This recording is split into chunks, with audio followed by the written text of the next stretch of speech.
If you're looking for the next best thing to invest in, try investing in your long-term health with Forward. Forward is intelligent medicine with a personal touch. Their doctors are dedicated to catching top killers like cancer and heart disease early, which could save you tens of thousands of dollars in the long run. So invest in a doctor that's invested in you. Visit GoForward.com to learn more about how Forward can help you manage your long-term health risks for one flat monthly fee. That's GoForward.com. Hello and welcome to another edition of your favourite podcast, Insane in the Membrane. Insane in the Membrane. Hello everybody, welcome again. Here we are, Insane in the Membrane. You love it, we love doing it. Welcome back. Before we get into it, as normal, as usual, there's admin. We got some admin. It's good admin. It's not boring admin. It's good admin. Got some shows coming up for the guys at 3 Word Interviews. Got some show. We'll get this show in Coventry coming up. It's on Friday, the 20th of August, at the Box at Fargo Village. It's on at 8 p.m. and the lineup is Catherine Bohart, Esther Manito, Felicity Ward, and Bobby Mayer. And if you use this discount code Membrane, you, the listeners, will receive a 20% discount. So there you go. You can't argue with that. If you head over to their website, tickets are available from 3wordinterviews.co.uk. They also have shows in Brighton, Essex, Worthing, and Liverpool. And so, yeah, get on it. Get on that. Old Wilson's going to be popping up all over the place doing these wonderful shows. So get on that. People can also win tickets by heading to the 3 Word Interviews YouTube channel and finding the 3 words hidden in each of the interviews. Me, Old Wilson, being one of them. So get onto that as well. That's on their YouTube channel. I remember doing it actually. It was a brilliant podcast that we did. It was wonderful. All the way down to Brighton to do that. It was brilliant. So get on that. That's going to be great. We've also this, as you know, and previous guests now. The podcast is supported by the wonderful boys Mark and Stacey at Save Our Souls Clothing. And if you go to sosclothing.co.uk/membrane and use the 15% discount code Membrane, you get money off across the store. Not just for our Membrane tees and hoodies, but for everything on the site. What's not to love about that? Ethically sourced, even it's vegan friendly ink, even the ink is vegan friendly, and the boys are lovely, as you heard on their episode. Top boys doing top things. Thank you for your continued support, lads. It really is very much appreciated. And thank you to all of our wonderful patrons as well that are still contributing to us, helping us keep the lights on. We really appreciate that.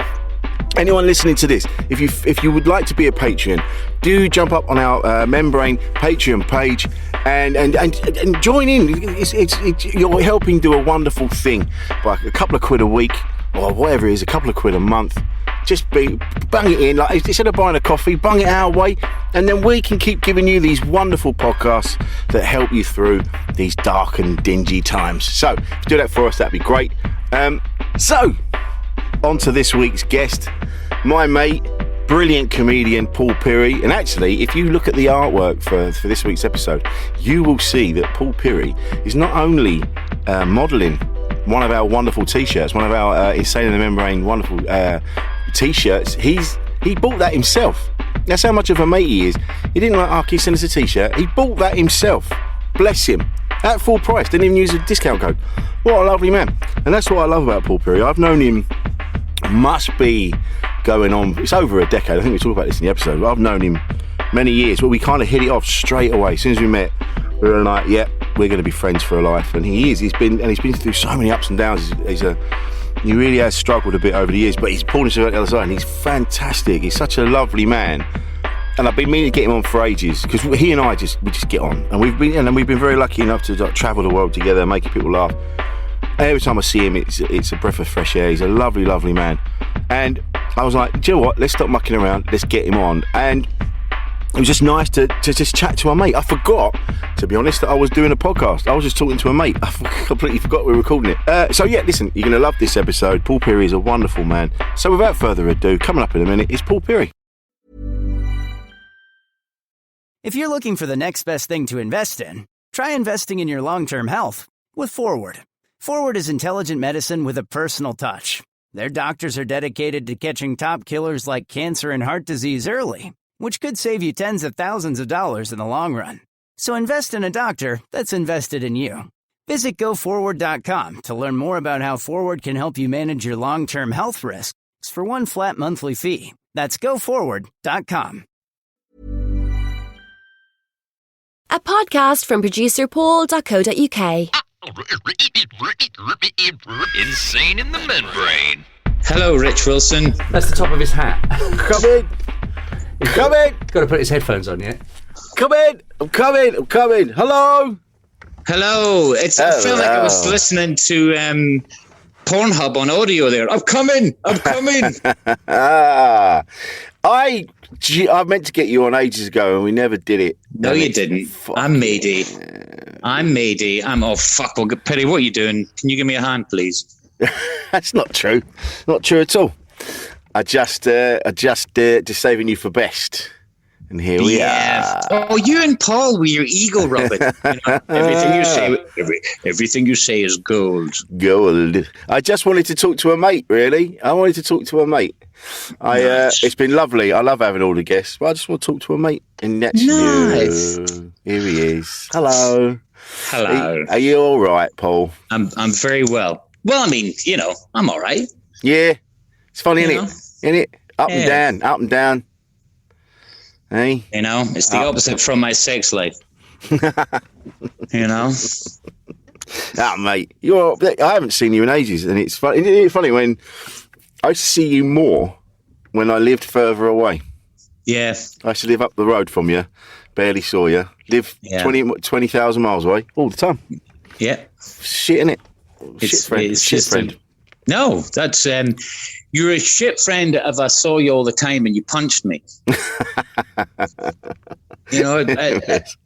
A shit friend is somebody that isn't here.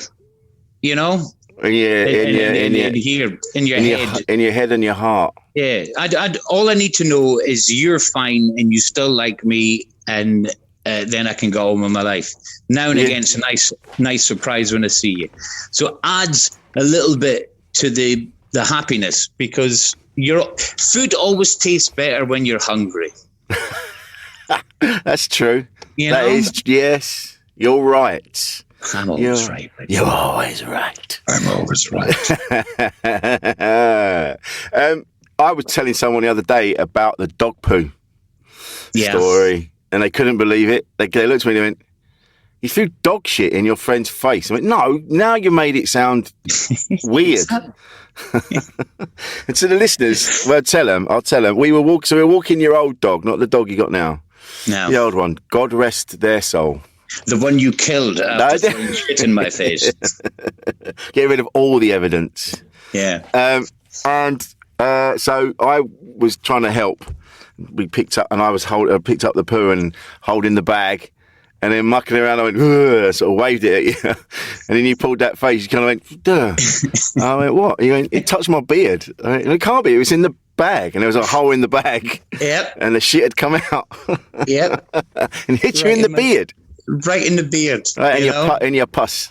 Yeah, and that's when Kate came out with that funny line when we got back and said, we haven't been at the pub. And she went, "You've been out with Rich for like 2 minutes and you come back shit-faced." That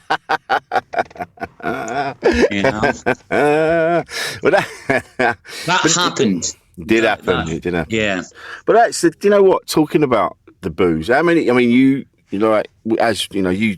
struggled with it for years.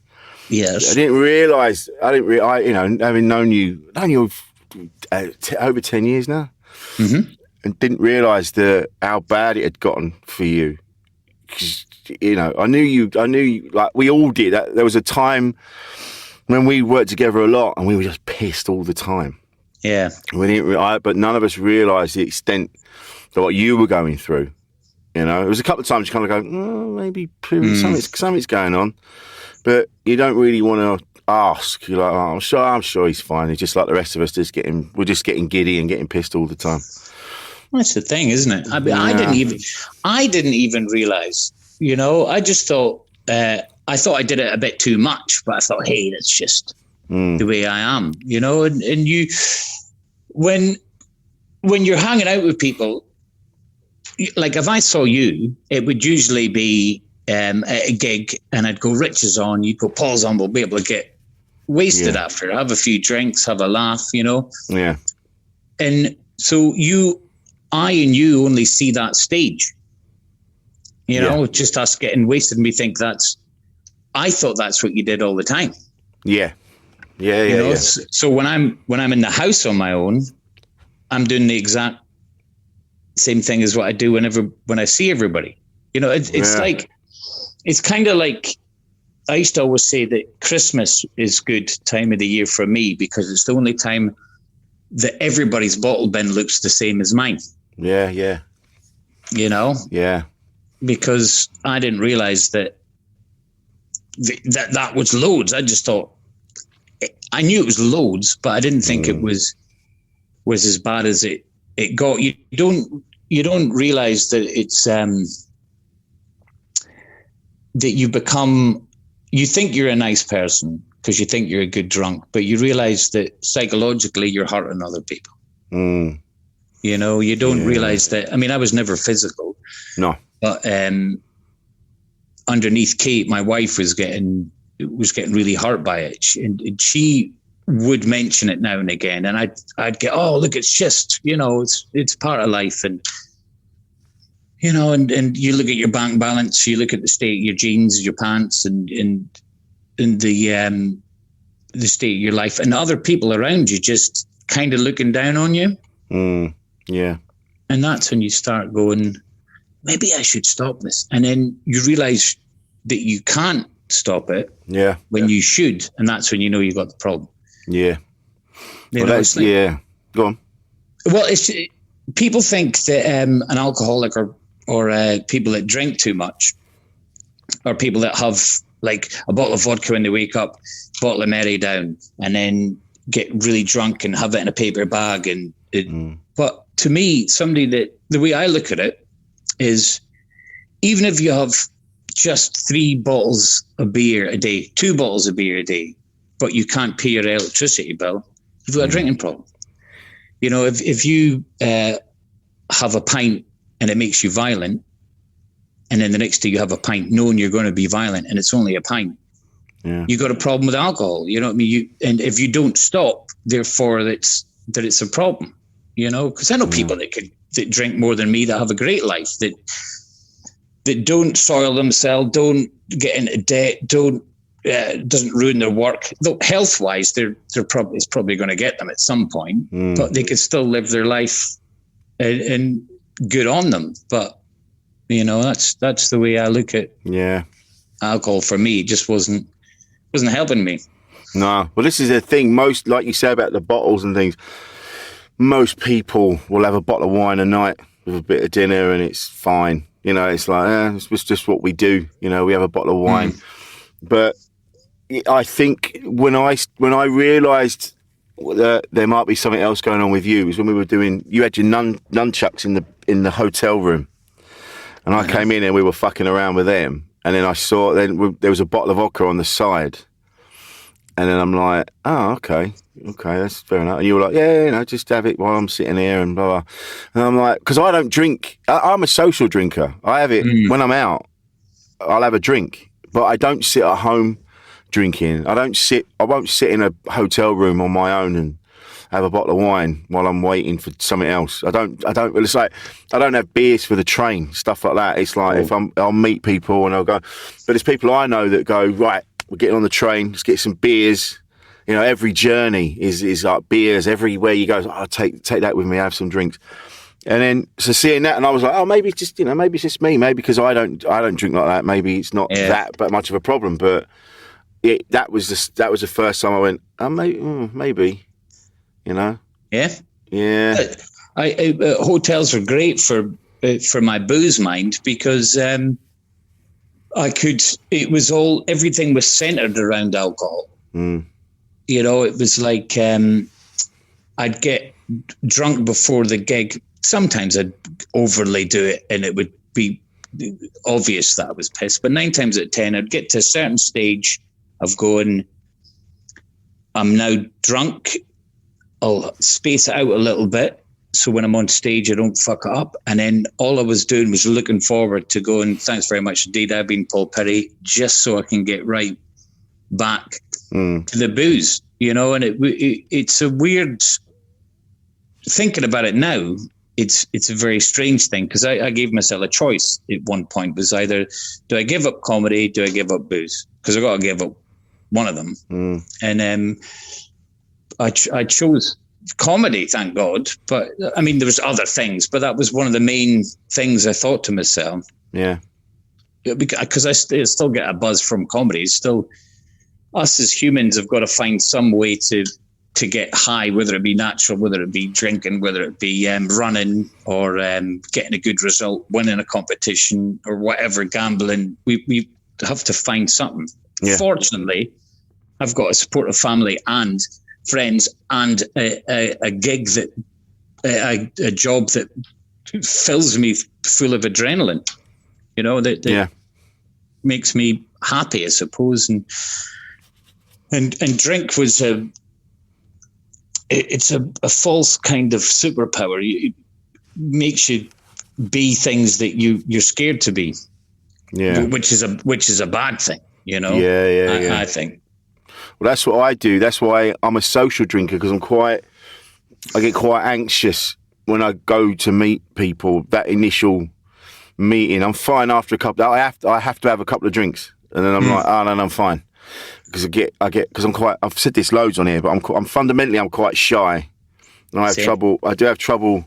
I have trouble making phone calls that I need to make to like the council and shit like that. And I'm like, fuck, come on, just fucking do it. What are they gonna do? Like, just fucking ring them. Why can't you just ring? And I'm like, oh, they're gonna tell me off. You're 49. Ring them, you prick. Fucking, I get in trouble. I let things pile up, and I'm the same with meeting people. I'll get there and just have a couple of pints straight away, and then I'm like, that's fine. Now I can chill. It's a psychological thing as well. I think you tell yourself, well, I'm pissed, so I've got an excuse. You know, but I'm the anxiety is it can be crippling sometimes, because I'm like you. I'm really shy. I could stand on stage and speak to people because I'm in control of that. I'm controlling whether they laugh, whether they frown, and if they don't like me, we've been doing this long enough to go, well, I'm going to still enjoy this. I'm going to make this a great car crash. Yeah, you know. But that's fine. But if a guy sneezes on a bus and he's sitting beside me, I get really embarrassed and shy and don't know where to look. And I think everybody's... And it's a weird thing, because I even tell my son Oliver this when he panics about things. I always say to him, look, Oliver, there's like over 1 billion people on this planet, and over 1 billion of them don't know you exist. Yeah. And out those billions of people, they've done a lot worse. They do a lot worse than you've ever even thought and imagined in your life. So don't worry. No, and if somebody's judging you, most people that judge, there's something wrong with them. Yeah. Because they're obviously hiding what they've done. So they're pointing the finger at you to distract from the fact that they're an asshole. You know? Everybody walks past the window. I go, see that guy there? I wouldn't like to see what was on his hard drive. You know, you never know, Ollie. You know, it's but we don't think like that. You're like me. You just panic about everything. And this isn't even a joke. This isn't comedy. This is generally true. Somebody said to me that you need to relax a little bit more and stop panicking about things, Paul. And this is how much my head fucks me up. They said you should take up meditation. You should start meditating and all that kind of stuff and be one with yourself. And I genuinely said to them, I can't meditate because every time I meditate, I think my family will die. Yeah, fuck. What? Exactly. Well, how are the two things linked? How do you link that? I think it's because I unknowingly can't let myself relax.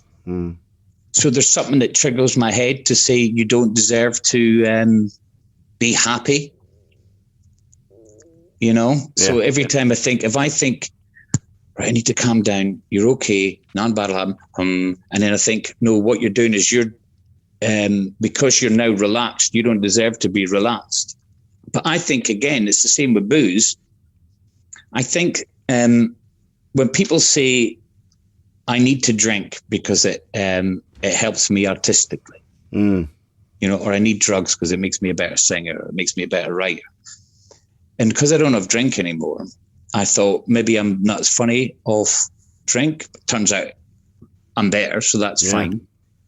But then I think maybe I'm funny because of my anxiety, because of my thought process. So therefore, if I ever become, not normal, but if I ever become relaxed and happy with myself, that it'll fuck up my comedy. Yeah, right.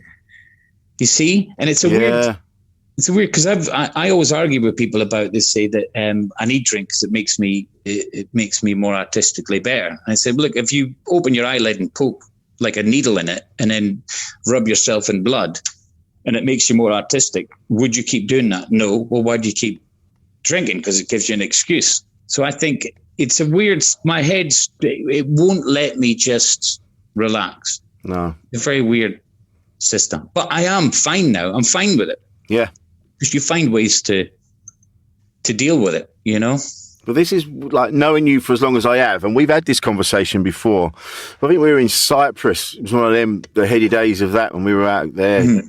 And I remember saying to you then, I'm like, you have all the guilt of like a Catholic, but without the religion. It's like you just you punish yourself for being alive, and it's like, where does that come from? Because you deserve to be alive. You deserve to be happy. You deserve to be here and doing stuff because you're a good man. Yeah, you know the booze got in over. It's not your fault. You said just a path that you ended up getting dragged down. But you've it did cause hurt you and loved ones and all that. But you just got caught up in it. That's not your fault. It's not. You didn't go out of your way to hurt everybody. So you should you should give yourself a break. I think fundamentally you and I are very similar.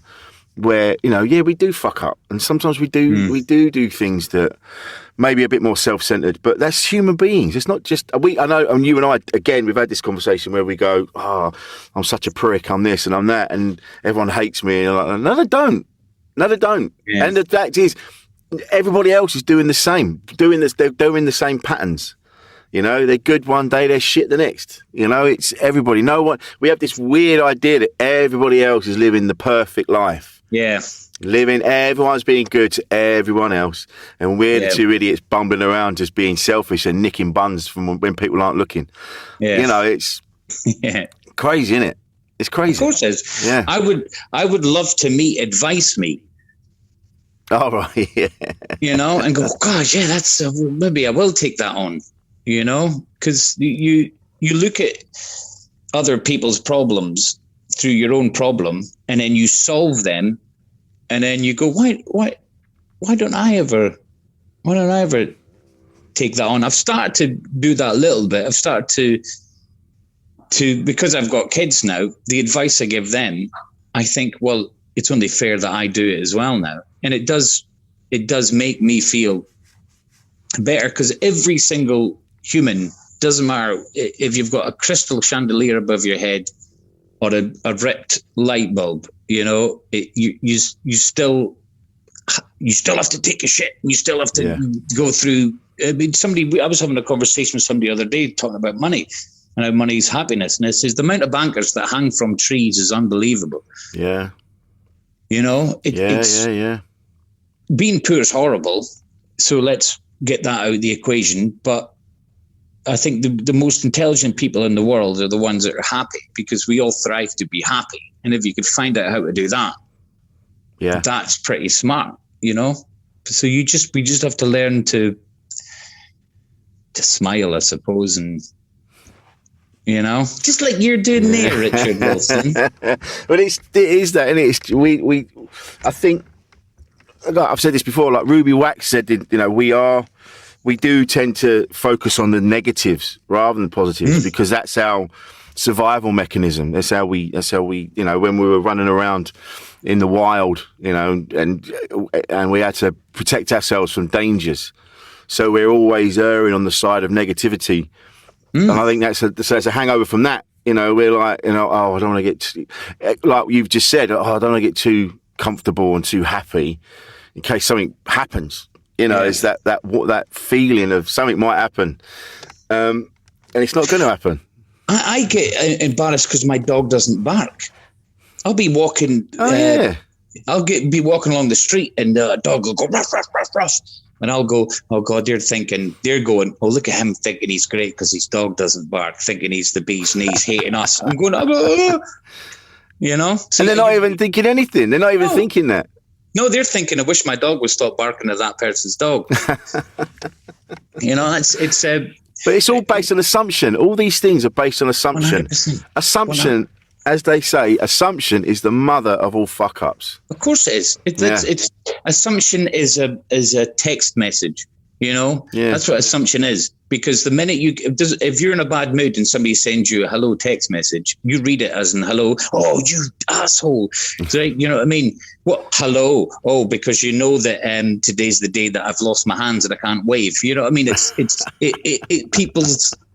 A text message is assumption.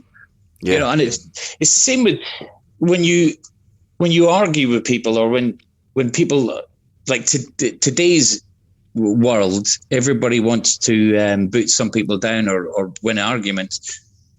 Nobody looks at. They always look right. Why am I right? I'll show them. I'll prove them why I'm right. Yeah. First, you've got to figure out why you're wrong. Looking at every single nut and cranny why you're wrong. And once you figured out that maybe you aren't wrong, or if you are wrong, it eases the conversation. Then you could have the balls to go, do you know this? I've got that completely wrong. You know, but no, you people have got to delve in to prove why they hate something or hate somebody, you know? Yeah. But it's all to make themselves look better and go, look, I've discovered this. Look at this person doing this wrong thing. Let's all pile on and then they feel part of something. They go and they're like, I found that. I'm better than everyone. I found that. Yeah. Of course, it's the Facebook. It's somebody doing a picture of them handing £10 to a homeless guy. Oh yeah. You know, go look what I'm doing. No, just give them the tenner. Don't show anybody it. Yeah. Because I was saying this the other day. The problem with society now is that me personally, you're the same, Rich. If you see somebody falling over, regardless of religion or anything, if somebody falls over in front of you, the first thing you do is you naturally bend down and pick them up and help them up, don't you? But this society now is people push people over just to be seen picking them up. Yeah. And that's what the kind of... It's fucked. You know? Well, I will say now. This was pointed out to me again. My mate Rachel Wells, I've been talking to a bit lately, and she was saying, because social media comes up a lot on here, and it's always quite negative. Of course, because she pointed out because Rachel's autistic, and she was saying that she relies on social media to stay connected to people because she doesn't go out. Like she wasn't really going out before the pandemic, so. And it really changed my mind. I went, oh yeah, actually, I didn't think about that. That social media it can be good as well to keep people connected, you know. But I've been focusing on the negative of it, you know. And just what we were saying. You look for the reasons why you're right. Yeah, you know, because you're going, social media is horrible. Here's why, and you've just said because you didn't really think about it, you've realised now from Rachel's point of view, actually.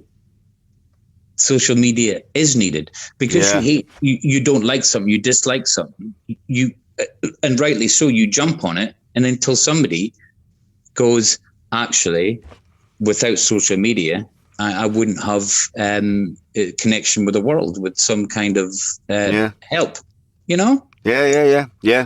Funny, isn't it? Yeah, it really made me real. I'm like, oh shit, yeah. Exactly. You get caught up in your own bullshit. That's something else as well. We're getting caught up in our own bullshit. Like Michael Smiley said, everybody's transmitting, no one's receiving. That's so far from us, like people, far from people you think looking at us going, oh, look at him with his dog that doesn't bark. Look at him with his fucking hat. Look at him with his beard. You know, they're far from that. They're going, look at me with my beard. Look at me with my hat. Exactly. You grew up. It's fucking mad, isn't it? Go on. It is mad. No, it was just going to just agree with you. You know, it just look at me with the beard. Look at me with my hat. Yeah. You grew up in. Go on. No, that was it. No, that was it. Yeah. I was going to say, because you grew up in Dundee. Yes. And you're like, we've said this before. We've had this conversation before, but I'm going to do it again. There's an eccentricity to you that I imagine didn't sit well with the people of Dundee at the time you were growing up there. Would that be true? Yeah. Not having ever been to Dundee, I'm just assuming like every sort of town and city has. I don't know. It's a stereotype. It's a working class city. It's it's steeped in history, but it's more of a village than a city. But saying that, it's very artistic. There's a lot of music, but there's a lot of art. There's got a big art college, a lot of music, but there is a lot of Dundonians don't like. It's a weird one. If you think you're doing well, they'll bring you down. If they think they look at you thinking that person thinks they're great, they're not. Like if I said I want to be an actor, they'll think, what a dick! You can't be an actor. That's not, nobody could be an actor. Actors are on the telly. But if a Dundonian is on the telly, they're the proudest people going, he's fae Dundee, but they don't want you. Does that make sense? Yeah. Weird.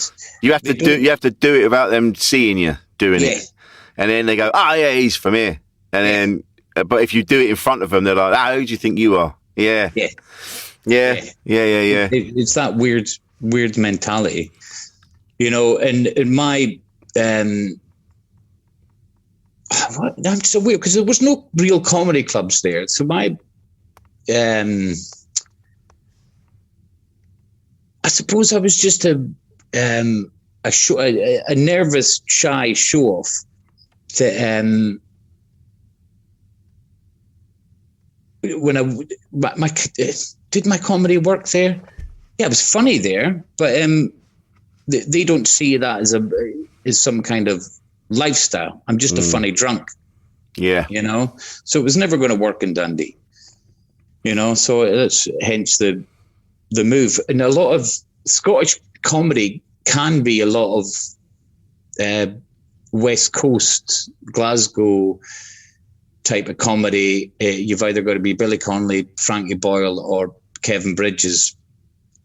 And it didn't really work. The audience liked me, but the promoters didn't really book me and stuff like that. So I decided I'm going to move down here, which everybody in the Scottish circuit, a lot of them said that it's never, he's going to come right back to Scotland. He's not going to make it, you know. Yeah, right. I did better down here because people took me for, I'm not a Scottish comedian. I'm a comedian who just happens to be Scottish. Yeah. And that's the difference. You don't really talk about being from Scotland in your set. You don't really talk about it. You talk about everything else. You know, your time in Primark. You just talk. Yeah, I mean, you never mention it. No, really. I mention it at the start. Yeah, it's only because I feel that if I don't tell the audience where I'm from, they'll miss a little bit of what's going on because they'll be trying to figure out where my accent is, and it distracts from the rest of the set. Because if I go and go, they'll go, is he Irish? Is he? I've used the same gag for years, but it's an opening gag, and it's not to get a laugh or anything. Obviously it's to get a laugh, but it's not. It's just a throwaway line. I'm originally from Scotland, from Dundee, and then so they know that he's from Scotland, he's from Dundee. Let's talk about my anxiety for 20 minutes. You know, it's that. I mean, that's attacked by a fly, Protestant fly. And that fly was sent to annoy, because I'm doing this podcast now, because I didn't pick up dog shit. That fly's now attacking me to remind me. That's my wife set up loads of flies. My set is mainly about anxiety and drinking and all that stuff now. So it's changed. It's changed a little bit. Go on. No, you go ahead. No. Go on. It's still what? Go on. It's still a lot of it's thought of on the stage and stuff like that, but it's a lot of it's about. I'm braver now. It's weird. I'm braver now because I don't drink, because I trust myself. Before, you would it was drunken brave. Yeah, it's just shit. Now it's going. Oh, wait a minute! I am actually really good at this. Let's have a laugh with it. Let's see where it goes, and be brave enough to. It's easier to admit things and to have a laugh about them and to be honest when you're on stage than it is to bullshit, I think. So therefore you're less shy because you're opening up more. So it's more of a relief. When I sometimes the audience won't believe me that I'm an alcoholic because I'm so blasé about it. Yeah. When I'm on stage and I'm having a laugh with it, but I'm going, no, it's great that I'm an alcoholic because not only have I got an excuse to talk about shitting myself, I've got a release, so it's more fun. You were going to say something. No, I tell you what, I did some comedy courses a little while ago. And one of the things I said to everybody was, if there's a nugget of truth in your story, I mean, the rest of it can be made up and embellished, but if you've got an element of truth in it, you'll be able to sell the story. You'll be able to sell the material. You go because it's kind of true, and it might be made up of two different things that happened or whatever, or it could be someone else's story, but that's true. But there's the truth. The truth is what makes it funny. Yeah. And I know sometimes, like someone said to me, that I was painfully honest on stage. Sometimes I get, if I've got something on my mind when I get there, I'm going to go, I'm just going to talk about that. I need to just get it out. And I do feel I feel more at home when I'm on stage than I do the rest of the time. I feel I can be truly myself, weirdly, when I'm on stage. The rest of the time I'm kind of blagging it and, not blagging it, but I'm not admitting certain thoughts and feelings and like people... but I'm forever going, sorry about that. I've just been a bit caught up in stuff, and and really I'm like, what I want to say is, I'm really sorry I've not been able to do that because I've been screaming into my pillow for a week. Yeah. But that's 200 strangers, 400 eyes. Yeah. And this was a guy that's got cataracts. It is or girl is therapy for us. It is that release, because if you were on a bus and you turned around to a guy and went, do you know what really pisses me off, right? He would think you were mental. Yeah. But we're allowed to do it to 200 people. To go, do you know what really pissed me off today? I just need to get this out here. Am I right? Am I wrong? You know what I mean? All that kind of stuff. And they either laugh or they go, yeah, that's a good point. And I did it the other day about going to Mars on a spaceship. It wasn't even part of my material, and it ended up being in the set. It just came into my head. I went, why the fuck are we going to Mars? And you know what I mean? It was this, and it's a great release as well, because you not only can you say it, you could shout it. Yeah. You know? Yeah. Well, it's funny. It comes out as, you know, because if you turned around to somebody and went, what's the time? You know, they'd go, fucking hell, mate, you know? But you could say, you could shout to somebody on stage, what's the time? Yeah, which I have done. Exactly. Why are you flashing me? I've only been on a minute. Shit, mate. You know? Yeah, it's true. It's like with recent stuff that's gone on. And I wasn't talking about it on stage because I wanted to hurt anybody. It was just that I was in turmoil, and I didn't know where to put it, because I'm like, I just wanted to get it out, the pain, and go, fuck, I can't take this. it's a situation I didn't want to be in. For whatever reason, it's got to this point where we're in that situation, and you just get to, we go, oh, fuck Christ. And I just need to get it out of my head and just go, fuck. And go, and admit things. Go, I know I'm not great sometimes. I get that. I get it. I'm no walk in the park now and again, but, just firing all this shit out. Yeah. Yeah, so it's weird, isn't it? It's weird. It is, because some people don't understand it and they don't think it's true, but there is... It does build up. It's like anything. If you bash your finger and the blood builds up, it's going to hurt, but you stick a pin in it and it releases and the blood comes out and you feel a bit better. It's the same with tension. That's why you get neck pain and all that kind of stuff and back pain. If you have so much built up in your head of fear, of anger or whatever, and it's building up, you've got to stick that pin in your face. You've got to release it, because if you don't, you could sometimes feel a ripple on your forehead. It's like a lump that just kind of goes along your head, and it's because you're tensing up. But the minute you release it out, it's just a little bit better. Yeah, it's just a little, just to go, fucking hell, this is shit. Yeah, that's why we shout, and then in front of an audience we could just go, ah! Yeah. It's true, and I know I don't want to go on about COVID because everybody's going through their own stage of it, but that's what it's like as a comedian, because it's kept inside you for. I mean, it was 8 months until I got on stage. Longer for some still haven't been on stage. To get that 8 months of being able to go.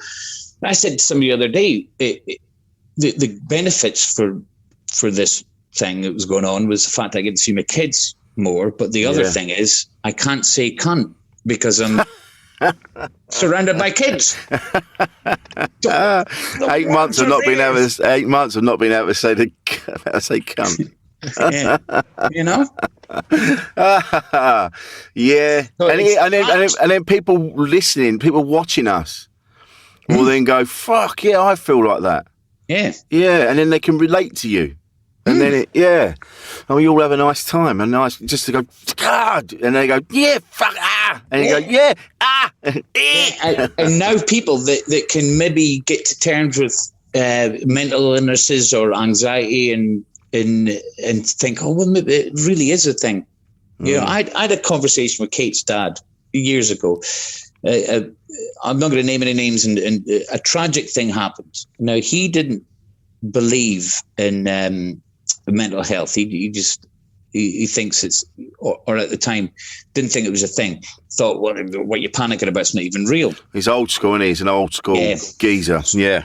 So he said when we were leaving the house, he said, "Oh, give us a phone when you get in." So he does that every time. So we left his house. Kate gets home. She went to phone him. I said, "Don't phone him."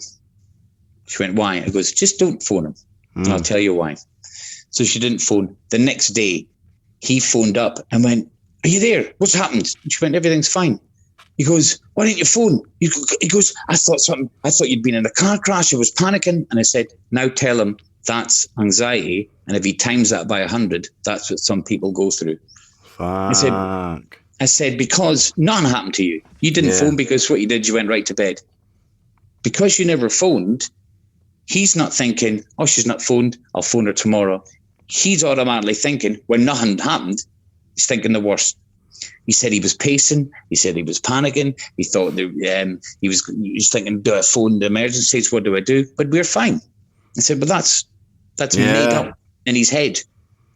I said, I said, so now he knows what anxiety is like, because he never heard from us, and when we weren't 100% meant to phone him, because we usually phone him, he's thinking the worst. Yeah. So we all suffer it a little bit, Yeah, man. Yeah, we do, and that's why. That's why we, like we said earlier, that's why we drink. That's why we do drugs. That's why we eat. That's why we had Marcus Brigstock on last episode before, a couple of weeks ago, and he was talking about his trouble with his eating disorder, and it's there is that there is a comfort from these things, because we're just a big ball of anxiety, aren't we? Really? Yeah. And it's. Yeah, I don't know, and it's a funny one. So it's hard. I get why it's hard to shrug those things off. Like, what was the turning point for you when you went, enough is enough? I need to knock this on the head. It's becoming too much. It was in Edinburgh. I'd been with you a couple of nights before. That's my fault. and then I went, I don't want to look like Rich. Yeah. Oh, that was that day. There was a day that you weren't up for the whole thing, were you? You were up for a few days. Yeah. And so we met up. 17th, 8th. So next month it'll be 4 years sober. Yeah, mate. Well done. Thanks, dude. I remember that day. We were battered. Yeah. And we went to see the Cagoules, Claire and Nikki, and then we were just fucked. Yeah. So what happened? Because I left you, didn't I? Didn't I have to go somewhere? And then I went and met another friend who likes to drink as much as I do. We were on it. We were getting smashed. And I woke up on his floor. The next day, I had to get back to London that day. And I put my hand in my pocket. I had hardly any money in my pocket, thinking I'm sure I had more money than that. And I was shaking and feeling bad. And there was a comic book that was like a Ladybird book called The Hangover. And it was a guy on the side of a window ledge panicking. And I just kept staring at that. And I just kept thinking, that's me, isn't it? And then I started thinking about the guys back from where I came from in Dundee, the drunk guys that people used to prod that would walk the streets. And some of them would be in suits, but they were always drunk. And we'd laugh at them. And they just looked like different species. They didn't even look like human. And they were drunks, and they were always like wet brain and all that kind of stuff. And that just kept staying in my mind. And I kept thinking, that's me. Yeah. You know, I'm the guy with the tweed jacket on and the stained trousers. And I just kept thinking that's. And then I looked at my phone and there was pictures of Oliver and Eleanor. I'm looking at it going, that's their dad. And I'm thinking, I've got to get back. And I thought, I don't want to do this anymore. Because the other thing that's going through my mind is I've got enough money to get 2 bottles of rosé. Rosé is good for a hangover. So I'll have that on the train. I'll sober up. And then I'll be able to see Kate. I'll be all sprightly. And then the next day I'll deal with my hangover. And I thought, I kept thinking, I don't want to do this because I didn't want to give up. I didn't want to admit I was an alcoholic because I knew I'd have to stop drinking. I didn't want to stop drinking. And then I went, I do want to stop drinking. So Kate's uncle, my wife's uncle, is a member of CA and AA. And I remember seeing the change in him after I think he knew I drank too much, but I didn't think he knew I had that problem. I just sent him a text going, I'm an alcoholic, I need help. And he sent back a message going, yes. He was happy. He went, finally, I'm glad. And the minute I got off the train, I got on the train and I was crying on the train and stood the whole way. Again, Catholic in me, stood the whole way. There was loads of seats, stood right beside the toilet. Punished yourself. Punished myself. Got off the train. He met me off the train, took me in the car. It took me to AA. I went to AA for a bit. It's not my thing. But I go if you need. It does help, and I'm not saying it just for me. 6 months, and I like to be in control of my own head. I don't want people to tell me that spirits are helping me and God's helping me. Yeah. I just think that you end up becoming a little bit of a Stepford person. You become too holy. And being an atheist and stuff, I felt a bit thingy. So it was that kind of, it was that moment of going, I don't want to do it anymore. And because you would always think maybe in a couple of years I could have another drink, and that's it now. I don't mind other people drinking. I like other people drinking. I'll still pour Kate a glass of wine. She doesn't drink much, but I don't want people to then go, there's Paul, we better not drink, because again, the anxiety kicks in. You think that you're ruining everybody's life, you know. But at one point you become too wanting everybody to get wasted. So you've got to meet it halfway. Go, right, don't get everybody else really drunk just because you don't do it, because you're trying to live your life through them. Yeah. And once you get into control of it, nights can be a little bit boring now and again, but do you remember them?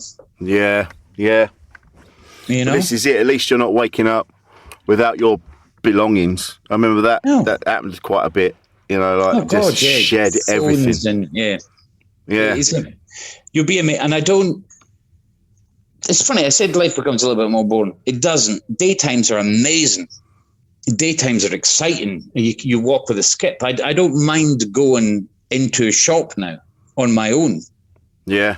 Before I go, the fear. And you don't think every day when you're a drunk, every day you walk outside, it's raining. Even when it's not raining, it's horrible. And now you could speak to people. You don't have the fear of anything. So that's exciting. Gigs are exciting. Now and again, when you're at a party, it gets to the twilight zone and everybody else is wasted. That's the point you go home. Yeah. But going home physically and getting on the train or getting a taxi and getting in your bed, watching a film, falling asleep is exciting, because before you wouldn't go home, but you would leave. Yeah. Because you would leave all your inhibitions and you would forget you were ever there. So you'd just be, why is that exciting? You know? See, I used to love going out with you, and then would be at the same level together.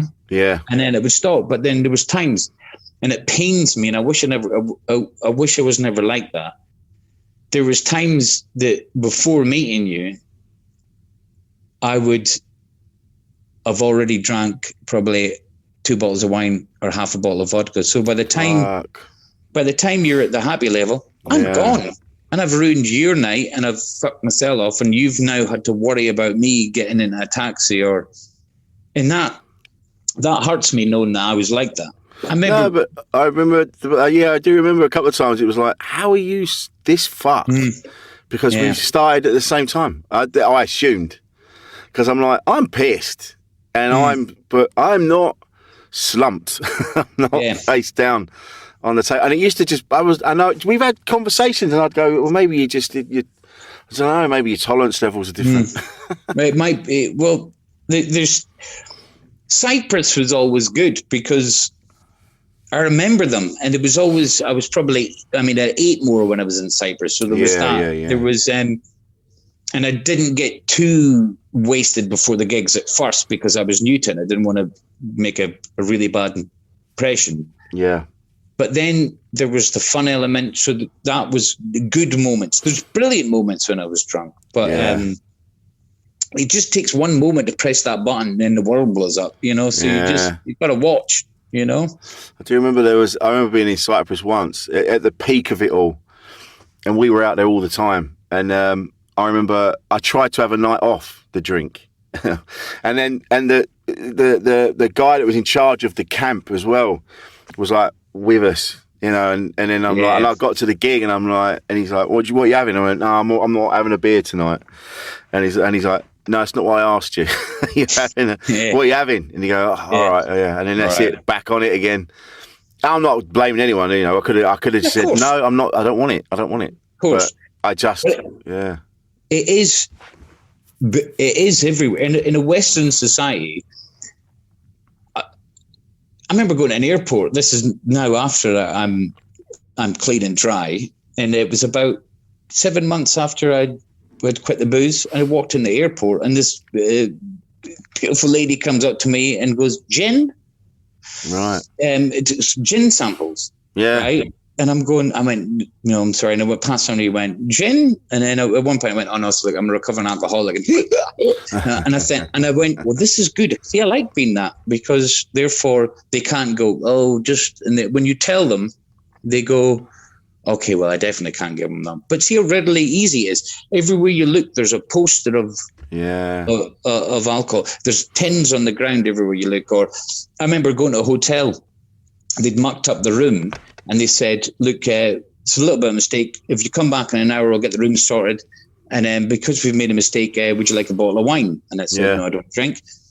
I went to a hotel in, I can't remember where it was, Oxford or something like that. And when I walked in the room, there was a bottle of white and a bottle of red on the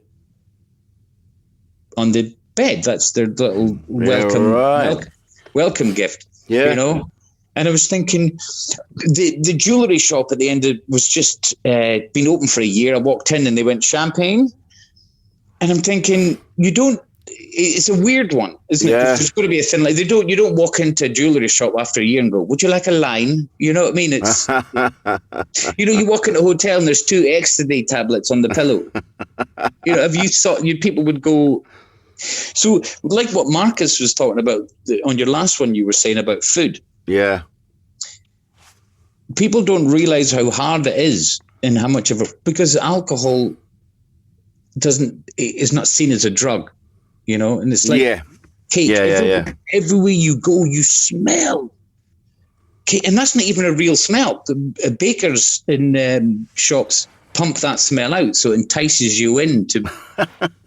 That's what they do. So can you imagine being somebody like Marcus, who has a genuine problem with food addiction? Yeah. That he's had an argument with his wife, or he's low about something, and all he smells is a bakery, and then that's the. So it's a. Yeah. You don't think about that. The enticement is always there.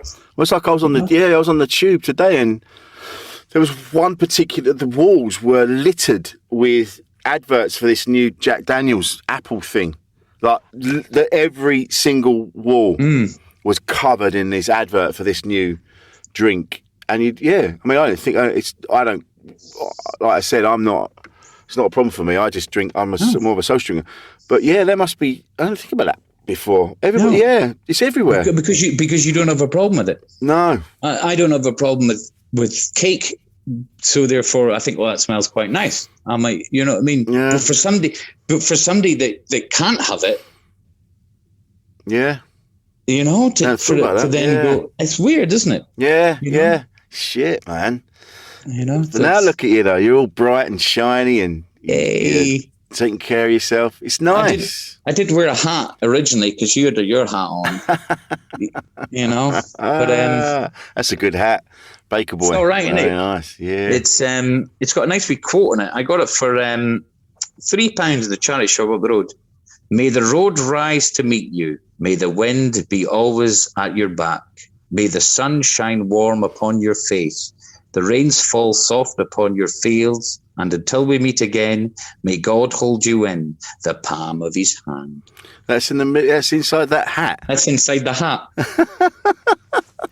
I thought you were reciting it. No, that's generally, look, it's what's inside the hat. Jesus Christ, there you go. And nowhere does it say 100% wool or what size it is. It makes you read that, That's your reading done for the day. Yeah, and maybe that's just to make it a hat. Have you got that hat? The one that's made by an Irish blessing. May the road be rising. May the this one. This has been lovely, mate. I've enjoyed this. It's nice to speak to you.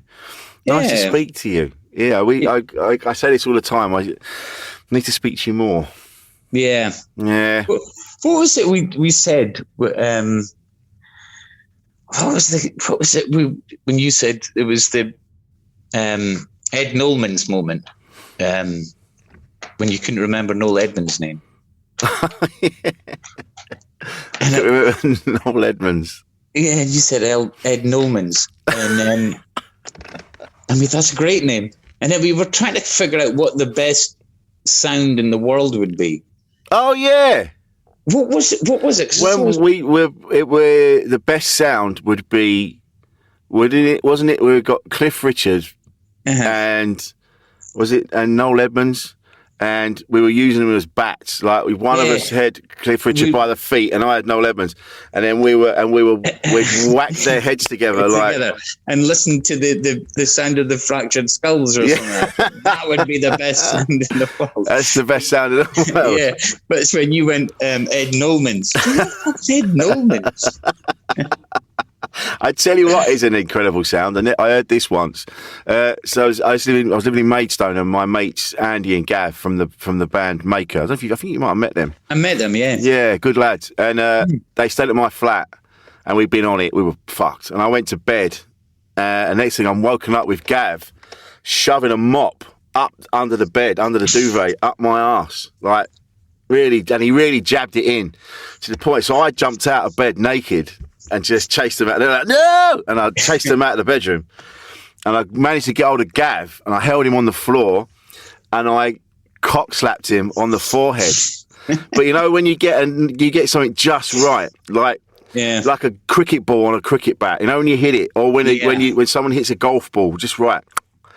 And I just got him, and it went on his forehead. Brilliant. And we, even to this day, we go, that was horrible, but the sound. But the sound of a cock hitting a forehead. Yeah. Yeah. That's a good sound. It is. This is taking a turn. Oh, glad we did this, man. Yeah, sure am I. Where can we find you, Piri? Online and all that shiz? In the bins. I'm just on Facebook now. Oh, yeah. I came off Twitter. Yeah. I can't handle penalty? All that kind of stuff. So I'm just on Facebook, but that's when you get gigs. Yeah. I don't want fame. I just want to hear people going ha ha ha ha ha ha in front of me. But you could, I don't know where my next gig is. I think it's Leeds in Hi-Fi, and that's on the 23rd. And I've got a YouTube channel. Yes, mate. Paul Piri? Yeah. Is that what it is? I think it's comedian Paul Piri. There you go, mate. Lovely. Yeah. All my stand-up has got there's one that's got 23,000 views, but all my stand-up has got 68 views. seven views. I did one clip, which was I was watching the snooker, and I put it on pause, and I did a voiceover pretending I was the snooker commentator. 118,000 views. Jesus, yeah, it's mad, isn't it? I know. It's like I've got some clips that are like 4 years old and are like 200 views. And then other people, they go, I've only put this up half an hour ago, and it's got 3,500 views. You know, oh, well, I don't know. No. Stop worrying about it. Who knows, man? But that's it. Piri, I love you. Wilson, I love you. Let's do this. Paul, the producer, I love you too. You're technical. Thanks very much, Paul. And just so your gig on the 23rd, where did you say that was? It is in the Hi-Fi in Leeds. Brilliant, because the this goes out on the 22nd. So perfect. People listening tomorrow. Paul Piri will be in Leeds. Yes, Leeds. It sounds like bleeds. It does. Leeds. My heart bleeds for Leeds. Right, I'll talk to you later, Paul. Love you. I love you. Bye. Bye. Bye.